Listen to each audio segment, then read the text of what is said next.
Hi everybody, my name's Rita Crompton, also known as the Inventor Lady. It's nice to see all of you out there.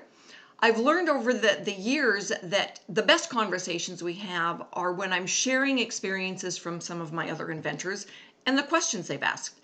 The National Hardware Show 2021 that we did a few months ago was an excellent show, and our inventors did very well.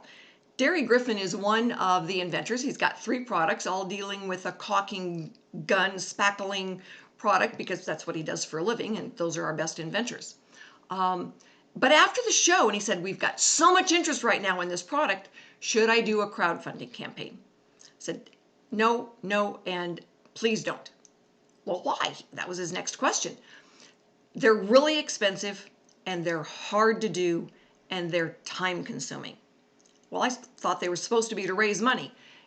Used to be, all right, but now the service providers have kind of gotten a hold of it. You can raise $500,000 and end up losing everything. So how does that happen? Well, the platforms and the money handlers, all right, they take the first whack at you, and they're going to get their cut before you even get a dime. But the next big one is where I see a lot of inventors make a mistake. Instead of planning that marketing step in the beginning, they don't plan it until after they've started the campaign and they can't get any traction. And these people take 10 to 20% of the raise. So it's real easy, depending on that price point of your product, that you can be underwater real quick. And how can that happen? Well, the inventors that I've seen that have really had a hard time with this, they did not have fixed costs. The product hadn't been manufactured and was on a slow boat from China or Mexico or wherever to get to the US, so you knew exactly the cost per unit. They'd started the campaign to raise the funds to manufacture, and then the cost of having the product made shifts. Happens all the time.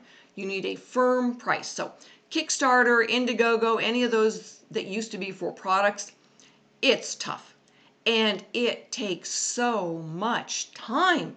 It can take up to 6 months to tee up the campaign because you've got to create the crowd before you launch, and that's hard when you've still got a day job.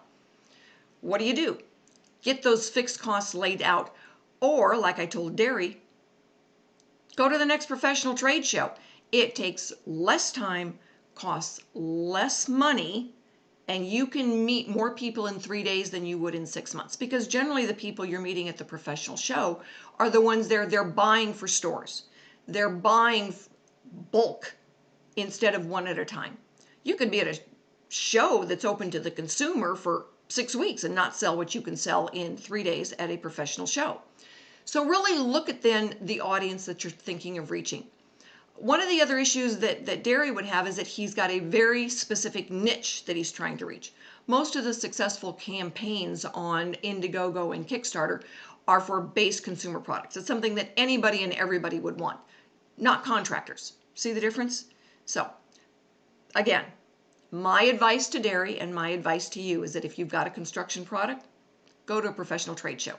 If you've got something that any consumer could want, any age group, that kind of thing, and you've got fixed costs, the product's already on a slow boat from somewhere, all right, now you might have a shot at it. Otherwise, be careful. Once the mistake has been made, it is really, really tough to get things back on track. If you've got a question, all right, that you want us to answer and you'd like to share that answer with everybody, let me know. We're always grateful for new ideas. Have a great day.